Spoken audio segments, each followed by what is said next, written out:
வணக்கம் உறவுகளே, ஜெர்மனிலிருந்து உங்கள் தரன். இன்றைக்கி எதை பற்றி கதைக்க போகிறோம்னா எஸ்கே பிளாக் அந்த பிரச்சனையை பற்றி தான் நாங்கள் கதைக்க போகிறோம். ஆனால் நீங்கள் இப்போ டிக்டாக்ல இருந்து நீங்கள் பார்க்குற அந்த வீடியோ காணொலிகள் அதையும் பார்க்க எங்களோட கருத்து வித்தியாசமாக இருக்க போகுது. அதுக்கு முதல் ஒரு முக்கியமான ஒரு செய்தி. போன்ஹோஃபர் ஹிட்லர்ட்ட ஆட்சி காலத்தில் ஒரு ஃபாதர் இருந்தார். அவர்கிட்ட பேர் ஜெர்மனியில் இருந்த ஃபாதருக்கு பேர் தான் போன்ஹோஃபர்.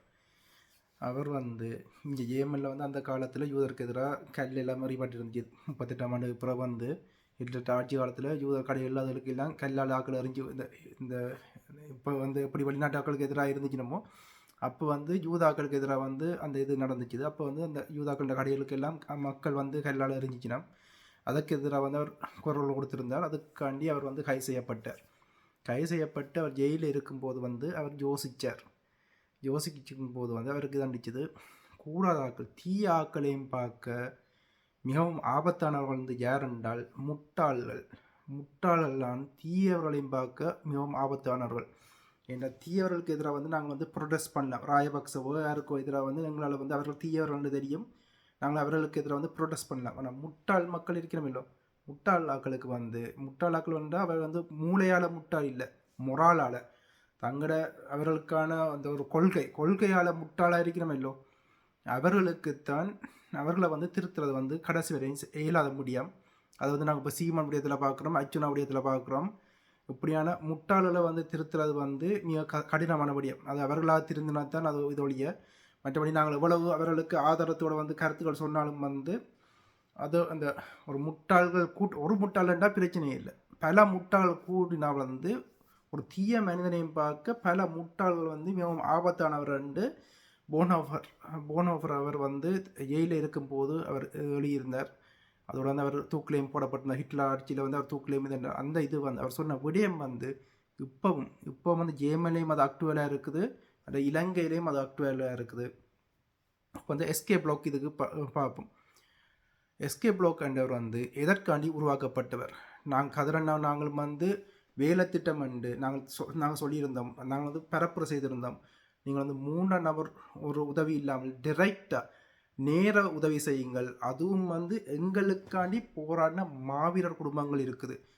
அந்த இது நாங்கள் வேலை திட்டங்கள் செய்து கொண்டு நாங்கள் மக்களுக்கும் அந்த கருத்தை சொல்லியிருந்தோம். அந்த கருத்து பல இங்கே அமைப்புகள் பல கல்லர்களுக்கு அது இடியாக விழுந்துச்சுது. அந்த இடியாக விழுந்த போது எஸ்கே பிளாக் போன்ற யூடியூபர்ஸ்களை இவர்கள் ஊக்குவித்தார்கள். அவர்கள் சேனல்களை ஊக்குவித்து எங்களுக்கு எதிராகத்தான் அந்த நாசகர வேலியை அவர்கள் செய்திருந்தார்கள். என்ன நாங்கள் இவர்களை அடிக்கும் போதோ அந்த இதுகளை இவர்கள் ஊக்குவித்து வளர்க்குற வேலி செய்தார்கள். அப்படி வந்தவர் தான் எஸ்கே பிளாக் போன்ற டியூப் தமிழ் அதுக்கு முதலே இருந்துச்சு தமிழ் கொடி என்றது. ஆனால் அவர்கள் நாங்கள் ஆணித்தனமாக சொல்லியிருந்தோம், நீங்கள் உதவி செய்யுங்கள், உதவி செய்கிறது ஆனால் மக்களின் முகத்தை காட்டாதீங்கள். அது இளம்பெண்கள் இதுகளை காட்டாதீங்கள். மற்றது டிரெக்டாக உதவி செய்யுங்கள். படித்து இப்போ கூட அவரை பற்றி நாங்கள் காணொலி போட்டிருந்தோம். எங்கள் லைஃப்லேயும் நாங்கள் சொல்லியிருந்தோம். அவர் மட்டுமில்லை, இந்த ராசன், குழாய்க்கிணறு ராசன், நாயக்கா இப்படி என்று மக்கள் பணத்தை தங்களோட சொந்த பணத்தை இல்லாமல் மக்கள் பணத்தை மூன்றாவது நபர்கிட்ட பணத்தை தங்களுக்கு இதண்டு அவர்கள் முகவர்களாக இருந்து மற்றவர்களுக்கு கொடுக்குறேன்னு சொல்லிக்கொண்டு இதன்ற விடயங்களை எப்படி நீங்கள் நம்பிக்கொண்டு இதன்றீங்கள்? இன்றைக்கு பிழை எங்கே இருக்குன்றால் பிழை உங்கள்தான் இருக்குது. நாங்கள் சொல்லி நாங்கள் எப்போது பக்கம் 6 வருஷத்துக்கு முதலே உங்களுக்கு இதை பற்றியான விழிப்புணர்வை நாங்கள் கொடுத்துருந்தோம். அதுக்கு முதலும் இல்லை, அதுக்கு முதலே விக்னேஷ் விடயத்திலே நாங்கள் சொல்லியிருந்தோம். விக்னேஷ் நாந்தகட்சியிலேருந்து அவர் தீக்குளிச்சிருந்தார். பட் அம்மாவுக்கு அந்த பணம் போயில ஏமாற்றப்பட்டிருந்தார். அப்போ எங்களோட கருத்தை சொல்லியிருந்தோம். இப்போ நாங்கள் எங்களோட கருத்தை சொல்கிறோம். அது முக்கியமாக நாங்கள் எங்களோட வேலை திட்டம் எங்கே இருக்குன்றால் எங்களோட மாவீரட்ட பெற்றோருக்கும் மற்றது அவர்களோட பிள்ளைகளோட படிப்புக்கும் அதுக்கு தான் நாங்கள் மிகவும் கான்சன்ட்ரேஷன் பண்ணி அது வடக்கில் இல்லை, நாங்கள் கிழக்கு மாகாணத்தில் நாங்கள் கான்சன்ட்ரேட் பண்ணி நாங்கள் செய்கிறோம். ஏனென்றால் வடக்கு மாகாணத்திலேருந்து பல பேர் வெளிநாட்டில் இருக்கிறோம். என்னுடைய கிழக்கில் தான் கூடுதலான நாட்கள் வெளிநாட்டில் இல்லாதாக்கள் இருக்கிறபடியால் கதிரனாவோட இணைஞ்சு நாங்கள் இந்த வேலை திட்டத்தை 6 வருஷத்துக்கு மேலே செய்து கொண்டிருக்கிறோம். ஆனால் நாங்கள் அதை படம் காட்டி இதுவரையும் அதை நான் படம் காட்டியோ இது ஒன்று நாங்கள் இதன்னில் அது எங்களுக்கு தேவையும் இல்லை, அவசியமும் இல்லை. ஆனால் இவர்கள் அந்த வேலை திட்டத்தை சொந்த காசுலையும் செய்யாமல் நாங்கள் எங்களோட சொந்த காசில் செய்கிறோம் அல்லது எங்களோட உறவினரோட செய்கிறோம். ஆரம்பத்தில் எங்களோட இணைஞ்சவர்கள் இப்போவும் இப்போ 5 வருஷம் தாண்டிடுது. 5 வருஷத்துக்கு மேலே வந்து இந்த வேலை திட்டத்தில் அவர்கள் தொடர்ந்து செய்து கொண்டிருக்கிறார். மாவீரர் போராளி குடும்பத்துக்கு மட்டும்தான் எங்களோட வேலை திட்டம். இடக்கடை வந்து கஷ்டப்பட்ட ஆட்கள் வந்துருந்துச்சு, அவைக்கு வந்து எங்களோட 7 மண்டை அவர் கேட்கும்போது வந்து செய்திருந்தோம். அது எங்களோட சொந்த பணத்தில் நாங்கள் செய்திருந்தோம். ஆனால் இவர்கள் வந்து மெட்டாக்கள பணத்தை இதன்னும் போது நாங்கள் மக்களுக்கான விழிப்புணர்வை கொடுத்துருந்தோம். அதே மாதிரி வந்து கிளிநொச்சியில் 4 வருஷத்துக்கு முன்னாடி கிளிநொச்சியில் வந்து அழகுராணி போட்டி நடந்தும் போதும் வந்து நாங்கள் இவரை வந்து அமலப்படுத்தியிருந்தோம். இதுக்கான கிரிட்டிக்கை வந்து நாங்கள் சொல்லியிருந்தோம். எங்கள் கலாச்சாரம் வேறு, நீங்கள் வந்து உதவி செய்கிறேன்னு சொல்லிக்கொண்டு நல்லபடியாக வேலை திட்டம் வந்து நல்லதாக இருக்குது, ஆனால் நீங்கள் செய்கிற இது விடயம் வந்து கூடாதாக இருக்குது. அப்புறம் வந்து அழகுராணி போட்டிகள் இதுங்கிற மண்ணில் வந்து எங்களோட மாவீரட்டு மண்ணில் வந்து இப்படியான அசிங்கங்களை வந்து கொண்டு வரும்போது வந்து நாங்கள் எதிர்த்தோம். அப்போ வந்து தமிழ் கொடி அந்த டிலானி இவர் வாய்ஸ் ஆஃப் அனுஷன் இந்த 3 பேரும் தான் அந்த ப்ரொமோட்டிங் வேலை செய்து ஒன்று இருந்துச்சுன்னா 3 பேரும் வந்து அந்த காலத்தில் அவர்கள் தான் உதவி செய்கிற யூடியூபர்ஸ். அவர்கள் வந்து நாங்கள் அந்த இதை வந்து விமர்சித்து இருந்தோம். அப்போ வந்து அவர்களுக்கு வந்து யார் துணைக்கு வந்திருந்தார்கள்? இதே சீமானுக்கு பின்னால் நின்றாக்கள் இவர்கள் தான். எங்களுக்கு எதிராக வந்து இது வீடியோக்களும் இதுகளும் போட்டுக்கொண்டு எங்களுக்கு எதிராக அவர்களுக்கு ஆதரவாக வந்து குரல் கொடுத்திருந்தார்கள். ஆனால் இது வாய்ஸ் ஆஃப் அனுஷன் வந்து ஓரளவுக்கு பரவாயில்லை. அவர் வந்து நல்ல வேலையை நேர்த்தியாக செய்கிறார். மிச்சாக்கள் மீது வந்து அவர்கள் வந்து சுய ஒழுக்கம் இல்லாதவர்கள். வாய்ஸ் ஆஃப் அனுஷன் வந்து ஓரளவுக்கு சுய ஒழுக்கம் இருக்கிறவர் என்ற பார்வையில். ஆனால் மிச்ச ரெண்டு பேர்களும் வந்து சுய ஒழுக்கம் இல்லாத எப்படின்னு உங்களுக்கே தெரியும். அவர்களை பற்றி நீங்கள் முட்டாள் என்றால் உங்களுக்கு தெரியாது. ஆனால் முட்டாள் இல்லாத மனிதர்கள் என்றால் உங்களுக்கு அவர்களை பற்றி உங்களோட மனச்சாட்சி சொல்லும். ஆனால் நாங்கள் சொல்ல வந்து நீங்கள் எத்தனை லைஃப்பில் ஏறி எத்தனையோ அசிங்கப்படுத்தினீங்கள், எத்தனையோ இதான் நீங்கள் எங்களோட சொந்தக்காருக்கு நாங்கள் சொல்லும் போதே வந்து அவர்கள் கேட்கல. அவர்கள் வந்து உதவி செய்து கொண்டிருந்தாங்க. அங்கே கூடுதலாக என்னத்தை செய்தாங்கன்னா அவருடைய பேர் வரும். அவன் பேர் வந்து அவருடைய வீடியோவில் வந்து இவர் சொல்லும்போது அவர்களுக்கு அது ஒரு பெருமையாக இருக்கும். காசு கொடுக்கும்போது வந்து அவர்கள் பேர் வந்து சொல்லும்போது பெருமையாக இருக்கும். அங்கே ஊருக்கு போய் வந்து வடிவாக கேளுங்க. கதிரண்ணாவை வந்து அதை சுட்டி காட்டியிருந்தேன், மென்ஷன் பண்ணியிருந்தேன். என்னென்றால் நீங்கள் ஊருக்கு போய் உங்களுக்காண்டி போராளிகளை வந்து நீங்கள் போய் பார்க்கறது இல்லை. நீங்கள் உல்லாசமாக போயிட்டு வர்றீங்கள். அதோட வந்து இப்படிப்பட்ட யூடியூபர்ஸை உங்களோட பணத்தில் ஷோ காட்டி வளர்த்து விட்டு அந்த யூடியூபர்ஸை போய் வந்து நீங்கள் போய் பார்க்குறீங்க. போய் வந்து அதை வந்து பெரிய பெருமையாக வந்து கருதுறீங்க. இந்த கழிவுகளை போய் பார்க்குறத வந்து நீங்கள் வந்து மிகவும் பெருமையாக நினைக்கிறீங்க. ஏன்னா உங்களோட அறிவு அவ்வளவுதான். இந்த போன்ஹோஃபர் சொன்ன மாதிரி இது ஊத்தியானாக்கள் தீயாக்கள் அவர்களையும் பார்க்க முட்டாள் மக்கள் தான் மிகவும் ஆபத்தானவர்கள். இப்போ வந்து எங்களோட சமூகம் வந்து மிக மிக மிக முட்டாளாக இருக்குது. அவர் வந்து அறிவால் முட்டாள் இல்லை, கொள்கையால் மொராலால் வந்து முட்டாளாக இருக்கிற சமூகத்தை வந்து அதுவர்கள் வந்து மிகவும் தீயவர்கள். ஒரு ஆள் மட்டும் இருந்தால் பிரச்சனை இல்லை. ஒரு கூட்டமாக வரும்போது அந்த முட்டாள் கூட்டம் ஒன்று சேரும் போது வந்து அந்த கூட்டம் வந்து மிகவும் ஆபத்தானவர்கள். அதுதான் பிஜேபி. தமிழ்நாட்டில் வந்து பிஜேபி அந்த ஆர்எஸ்எஸ் குரூப் பண்ணதும் அந்த ஆர்எஸ்எஸ் குரூப்பால் உருவாக்கப்பட்ட சீமான நான்கு கட்சி என்ற அந்த இதுகள் எல்லாம் வந்து இப்படிப்பட்ட சிந்திக்கிற அறிவு சார்ந்து சிந்திக்கிற திறன் அற்றவர்களுடைய அவர்கள் வந்து குறிப்பிட்ட ஸ்லோகங்களை வச்சிருப்பேன். வந்தேரி குறிப்பிட்ட ஸ்லோகன், திராவிடம், கருணாநிதி இப்படியான ஸ்லோகனை வச்சிருப்பினோம். இப்படி ஸ்லோகனை பாவிச்சு கொண்டு இருப்பின அந்த ஸ்லோகனையே பிடிச்சு கொண்டு இருப்பின மொழியை சிந்திச்சு ஒன்னன் டீப்பாக போய் சிந்திச்சு அறிவு சார்ந்து சிந்திக்கிற அறிவும் அவர்களுக்கு இல்லை, திறனும் அவருக்கு இல்லை. அந்த கொள்கையும் வந்து அவர்களுக்கு தெரிஞ்சாலும் வந்து அந்த கொள்கையை விடாது. மற்றவர்களோட ஒரு கூட்டமாக திரிகிறபடியால் அந்த கூட்டத்தோடையே கூட்டமாக வந்து அவர்கள் திரிவார்கள். ஒரு ஆள் முன்னுக்கு போவார், பின்னுக்கு வந்து பின்னுக்கு வாழ் பிடிச்சு கொண்டு போகிறதுக்கு அவர்கள் ஒரு கூட்டம் தேவை. அவர்களுக்கு சுய சிந்தனையானதே அவர்களுக்கு இல்லை. சுய அறிவும் சுய சிந்தனையும் வந்து சிந்திக்க திறனே அவர்களுக்கு இல்லாத மனிதர்கள் இந்த மனிதர்கள். இப்போ எஸ்கே பிளாக்கை நான் சொல்லிட்டேன். இப்போ நீங்கள் வந்து கேட்பீங்க, இப்போ எஸ்கே பிளாக்கை வந்து நீங்கள் அப்போவே நாங்கள் வந்து அமலப்படுத்தி இருக்கிறோம், நாங்கள் கேட்கல எங்கட தவறாண்டு இப்போ நீங்கள் ஒப்புக்கொள்கிறீங்க. அப்போ நீங்கள் வித்தியாசமாக ஏதோ சொல்ல போகிறோன்னு சொல்லியிருந்தீங்க, அதான் என்னென்னு நீங்கள் கேட்குற போகிறீங்க. ஓகே, இப்போ வித்தியாசமாக வந்து இப்போ எஸ்கே பிளாக்ன்றவர் வந்து கூடாத ஒரு நபர் இது என்னன்னு நாங்கள் இது அம்பலப்படுத்திட்டோம். ஆனால் அவர் ஒருபோதும் அவர் வந்து தன்னை வந்து தமிழ் தேசியவாதியை வந்து ஒருபோதும் வந்து அவர் சொல்லல. இந்த சிங்கக்கொடி வடிவத்தில் வந்து அவர் மீது வந்து இப்போ வந்து விமர்சிக்கிற ஆக்கள் பார்க்கும்போது தான் எனக்கு வெறுப்பு வருது. ஏனென்றால் அவரை விமர்சிக்கிற ஆக்களுக்கு வந்து அவரை விமர்சிக்கிறதுக்கே ஒரு தகுதியற்றவர்கள். எப்படி அவர்களுக்கு தகுதியற்றவர்கள் நீங்கள் கேட்குறீங்களா? எஸ்கே பிளாக் வந்து அனுராக்கோ அர்ச்சுனாவுக்கோ எங்கேயாவது இப்போ வந்து பிரசாரம் செய்து நீங்கள் பார்த்துனீங்களா? இப்படி பிரசாரம் செய்யாதவர் வந்து தேர்தல் முடிஞ்ச பிறகு என்னத்துக்கான சிங்க கொடியோட திரிகிறார், என்ன அவருக்கு இந்த இதாக அழுத்தம் இருக்கிறதுக்கு வாய்ப்பு இருக்குது. ஏன்னா அதற்கு முதல் வந்து அவர் பிரசாரம் செய்யல. ஆனால் அவரை எதிர்க்கிறண்டு எஸ்கே பிளாக்கை எதிர்க்கிறார்கள் இருக்கிறோமில்ல, அவ்வளோ பேரும் ஆரம்பத்தில் நான் அந்த 2 மாதமாக பார்த்து கொண்டிருக்கிறேன். எங்களோட காணொலியிலேயும் வந்து அதை பற்றி சொல்லியிருக்கிறோம். இந்த 2 மாதமாக நான் பார்க்குறதுல வந்து எஸ்கே பிளாக்கை வந்து எதிர்க்கிறார்கள் எல்லாரும், அந்த டிக்டாக்கில் இதில் காவித்திரிகிறார்கள் எல்லாரும். ஒரு பக்கம் சீமானுக்கு பின்னால் நின்றாக்கள், அர்ஜுனாவுக்கு பின்னால் நின்றாக்கள், அனுராக்கு பின்னால் நின்றாக்கள். அப்படி என்றைக்க எஸ்கே பிளாக்கையும் பார்க்க 1000 மடங்கு கழிவுகள், 1000 மடங்கு இனத்தின் துரோகிகள், வெளி வச்சு கொள்ளுங்கள். 1000 மடங்கு இனத்தின் துரோகிகள், கழிவுகள், அசிங்கங்கள், மிகவும் கேவலமான பிறப்புகள் தான் எஸ்கே பிளாக்கை வந்து விமர்சிக்கணும். அப்படி என்றைக்க ஒரு சிங்கள பேரினவாதத்தை கொண்டாக்கள், ஒரு இலங்கை உளவுத்துறையின் அம்பான அர்ச்சனாவை கொண்டாக்கள், மற்றது இப்போ வந்து அசிங்கம் இந்த இதுலேயே வந்து பெண்கள் நாளில் வந்து நேற்று பெண்களை பற்றி அந்த உறப்போது பார்லமெண்ட்டில் அதில் வந்து யாரெல்லாம் அதில் உரையாடின அசிங்கங்கள், பெண்களின் இது விடயத்திலேயே வந்து அசிங்கங்கள் வந்து நல்லவர்களுமாய் தண்ணினம். ஏனென்றால் நீங்கள் முட்டாள்களாக இருக்கிறபடியால், நீங்கள் புத்திசாலிகளாக இருந்தீங்கள் என்றால் இந்த விரலையெல்லாம் கிழிச்சறிவீங்கள். ஆனால் நீங்கள் முட்டாள்கள் என்றபடியத்தான் இந்த விரலை பற்றி உங்களுக்கு எல்லாமே தெரியும். நீங்கள் வளர்ந்த விதம் எப்படி, இவர்கள் எப்படி வளர்ந்திருக்கணும், வேற ஒழுக்கம் எப்படி என்று சீமானில் இருந்து அர்ஜுனா வரையும் வந்து உங்களுக்கு இவர்களோட ஒழுக்கம் வந்து உங்களுக்கு வடிவாக தெரியும். அப்படி இவர்களோட ஒழுக்கம் தெரிஞ்சும் வந்து நீங்கள் இவர்களுக்கு பின்னால் போய் நிற்கிறீங்கள் என்றால் எங்கே உங்களுக்கு டேமேஜ் இருக்குன்னு உங்களுக்கு விளங்குதா? உங்களோட மொரால், உங்களோட கொள்கையில் வந்து பெரிய டேமேஜ். ஏன்னா ஒரு ஒழுக்கத்தில் வளர்ந்தங்கிற சமுதாயம் 2009 வரையும் வந்து ஒரு ஒழுக்கம் இருந்தங்கிற சமுதாயம், எங்கள் தேசத்துக்கு பின்னாலும் உண்மையாக ஒழுக்கத்தில் இருந்த சமுதாயத்துக்கு நீங்கள் வந்து அந்த ஒழுக்கத்தையே சீரழிக்கிற அசிங்கங்கள், அந்த அசிங்கங்களுக்கு பின்னால் போய் நிற்கிறீங்க.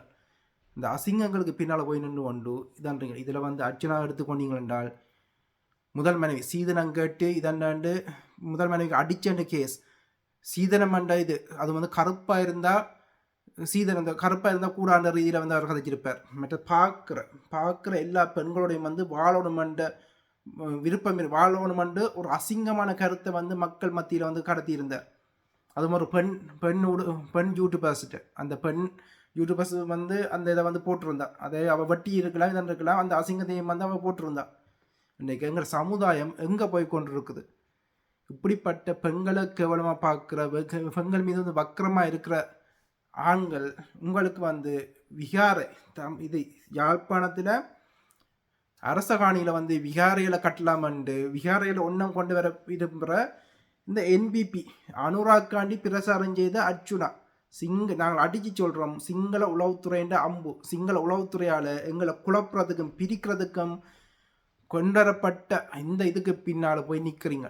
எஸ்கே பிளாக் தப்பு செய்தவன் துரோகின்னு, எஸ்கே பிளாக் துரோகி இல்லை, அவன் தப்பு செய்தவன் பிழைப்புக்காண்டி அவன் தப்பு செய்தவன்.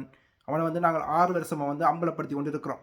6 வருஷமாக 4 வருஷமாக கடுமையாக அம்பலப்படுத்தி கொண்டிருக்கிறோம். இப்போ வரையும் வந்து அம்பலப்படுத்தினோம். ஆனால் அவனுக்கு எதிராக வந்து இப்போ வந்து நான் இதுவரையும் வந்து நாங்கள் காணொலி போட விரும்பலை. ஏன் நாங்கள் காணொலி போட விரும்பலை என்றால் எஸ்கே பிளாக் வந்து தன்னை வந்து தமிழ் தேசியவாதியாக குறிப்பிடவும் இல்லை. அவனையும் பார்க்க இப்போ வந்து அசிங்கங்கள் கூடவே இருக்குது.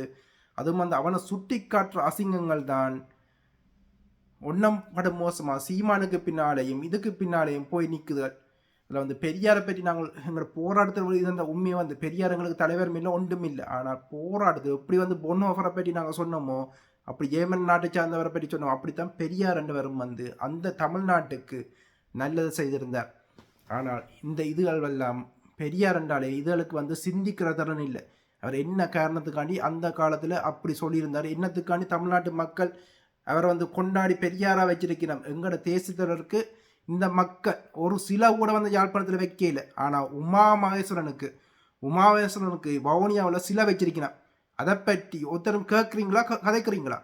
ஒருத்தருமே கதைக்கல. ஆனால் எங்களோட தேசத்தினருக்கு ஒரு சில கூட வந்து யாழ்ப்பாணத்தில் வைக்காதவர்கள், புலம்பெயர்ந்த தேசத்திலேயாவது எங்கேயாவது சிலையண்டு வச்சிருக்கணுமா?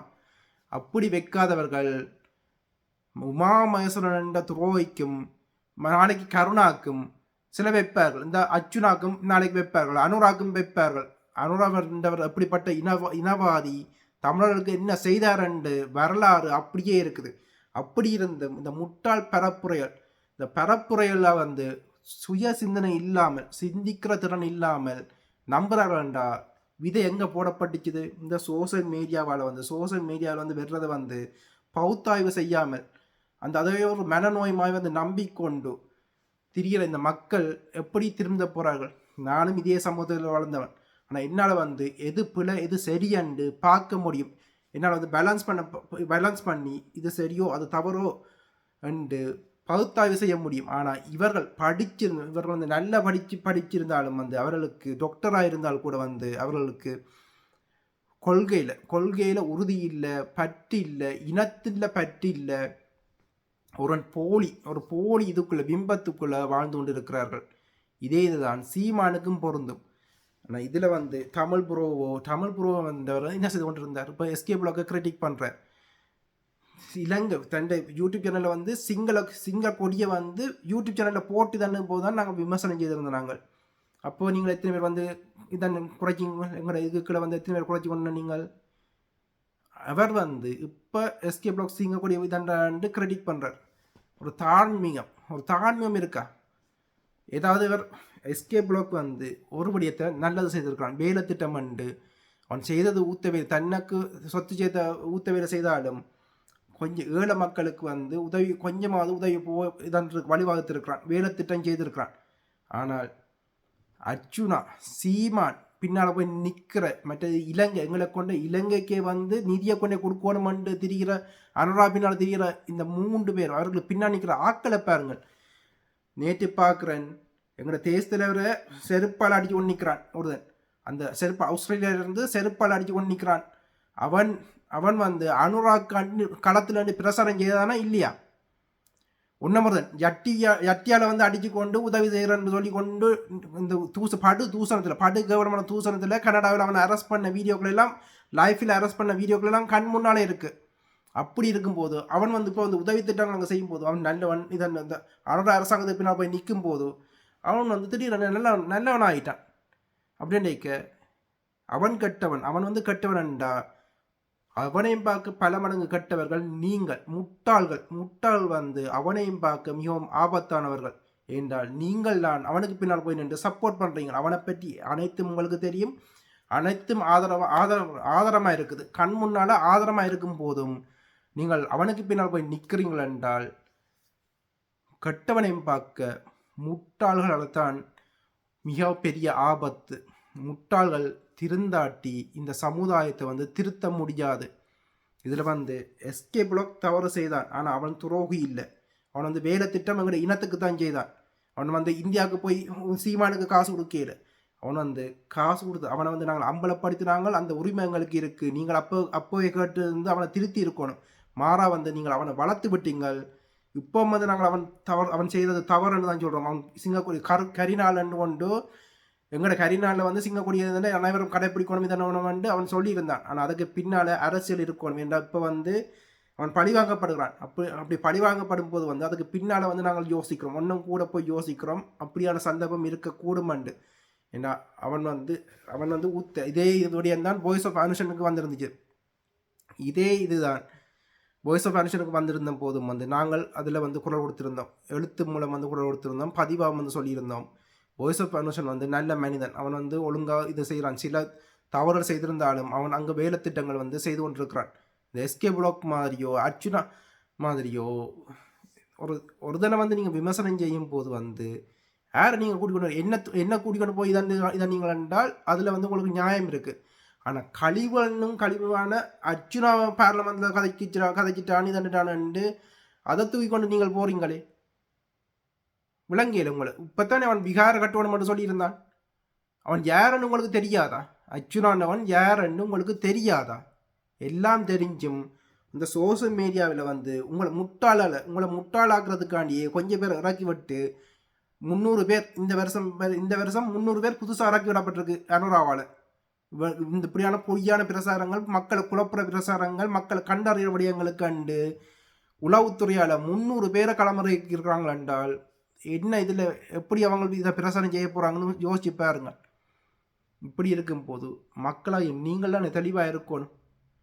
ஒரு தேசத்தலைவர், ஒரு அறம் சார்ந்து உன்னதமான இந்த உலகத்திலேயே வந்து 1000 பெரியார்கள், 1000 பெரியாருக்கு சமமான, 1000 பொன்னோவருக்கு சமமான எங்களோட தேசத்தலைவர் இருக்கும் போது அவற்றை ஒழுக்கத்தை நீங்கள் பார்த்து வளர்ந்த நீங்கள் வந்து ஏன் கழுதிகளா இருக்கிறீங்கள்? ஏன் எருமைகளா இருக்கிறீங்கள்? ஏன் முட்டாள்களா? போனோஃபர் சொன்ன மாதிரி முட்டாள்களா இருக்கிறீங்கள்? இந்த கேள்வியில் நீங்கள் உங்களுக்கு கேட்டது உண்டா? இந்த சமுதாயத்தில் ஒரு ஒழுக்கமான சமுதாயத்தில் வாழ்ந்த நாங்கள் வந்து ஒரு காட்டுவாசிகளாக மாறிக்கொண்டிருக்கிறோம். அது உங்களுக்கு விளங்குதா? கொஞ்சம் சிந்தியுங்கள். இதில் வந்து எஸ்கே பிளாக் செய்தது தவறு, அவருக்கான தண்டனை இயற்கையால் வழங்கப்பட்டிருக்குது. நாங்கள் வந்து 6 வருஷமாக இதண்டபடியும் இதில் வந்து அவர் வந்து குற்றம் செய்திருக்கிறார். அவர் வந்து அந்த பெண்கள் இதண்டபடியங்கள் இதெல்லாம் இப்போ கொண்டு வந்து இதண்டினம் அவர் செய்தது தவறு. ஆனால் அதையும் பார்க்க அவரை கிரிட்டிக் பண்ணுறேன்னு சொல்லி கிரிட்டிக் பண்ணினமே, அவர்களுக்கு 1% கூட வந்து தகுதியற்றவர்கள் எஸ்கே பிளாக்கை கிரிட்டிக் பண்ணுறதுக்கு என்றால் அவனையும் பார்க்க இவர்கள் மிகவும் அசிங்கங்கள், 1000 மடங்கு ஆபத்தானவர்கள், அலங்கோலங்கள், 1000 மடங்கு அலங்கோலங்கள். இது வந்து உங்களுக்கு தெரியாதா? கொஞ்சம் சிந்தியுங்கள். ஒன்னமொரு காணொலியில் சந்திப்போம்.